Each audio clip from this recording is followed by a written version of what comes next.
What's up, guys? Welcome to your 39th Android tutorial for the new Boston. What we're going to do in this tutorial is basically set up a new class. As you can see, I've already done it for the most part. And what we're going to do is call this class Camera. And again, what I want you guys to do is go into your menu class, change one of those string variables to our class name Camera, and then also set it up in the manifest.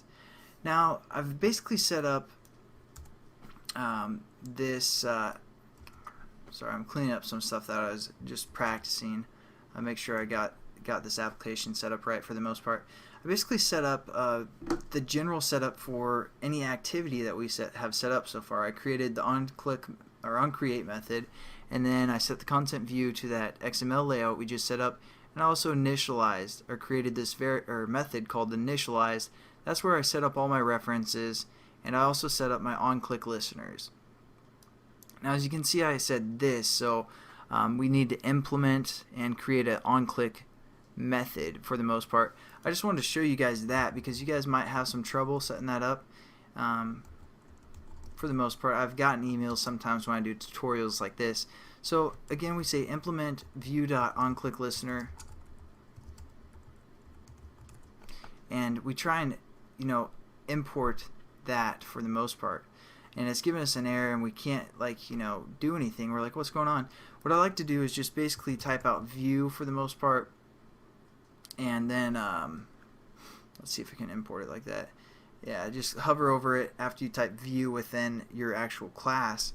Then you just hit import view, delete this here, and then it's pretty much good to go. If not, it'll just ask you to change this to onClick listener and delete the view sometimes, but hopefully that's good to go. I just want to show you guys that that's how you get rid of that error for the most part. And now we can say add unimplemented methods, and I just copied and pasted because I set up basically a switch that would take in, well, I need to change it now, take in the view that was pressed, get the ID, and determine whether it is the set wallpaper button or again the take the picture button. So basically, same kind of setup we've done already, but now what we're going to do is we're going to basically get our application to take a picture and return some data. So what we want to do is we're going to kind of use the same process that we did for our, I forgot what we made for our email application. So we're going to open an intent, and we're going to set that intent equal to basically the camera application. So we're going to say we're going to define our intent up above our classes so we can use it in multiple methods. So we're going to say intent I is what we're going to call this intent, and then within the take picture switch in case that you guys will set up, just hit I equals new intent, just like we've always done. And basically the camera application is in our manifest. We don't see it, but it has an action name. So we're going to refer to the action name of the camera by going android.provider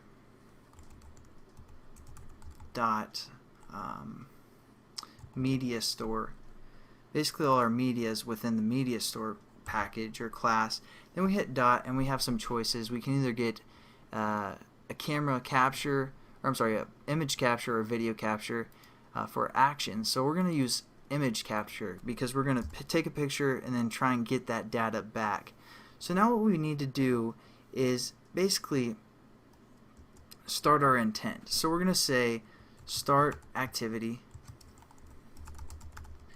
but we want it to return some data to us for the most part. We want to get the picture that was taken. So instead of just saying start activity, we're going to say start activity for result. And this is an actual method. I didn't make this one up. It kind of looks like something I make up. But we're going to start an activity for a result. And then within the brackets, what we're going to do is we're going to set up our intent. And then we're going to hit a comma and basically set up a variable that we're going to collect that's going to collect the data. And it's going to be an integer type variable. So we're going to say camera data is what we're going to call this variable. And we're going to set this up. Since we don't have a variable yet called camera data, we're going to again set this up above our classes. So we're going to say int for integer and camera data, and we're actually going to set this equal to 0, and you guys also need to say final static, which will basically mean it's going to stay. I mean, don't worry about that again, that's for Java for the moment, but basically we set up an integer variable that's equal to 0, and then we're going to start an activity for the result and pass in an intent, which will be opening our camera activity, and then we're going to get some data back from the most part. I'll show you guys how to get that data back in the next tutorial. Hope you guys watch and enjoy.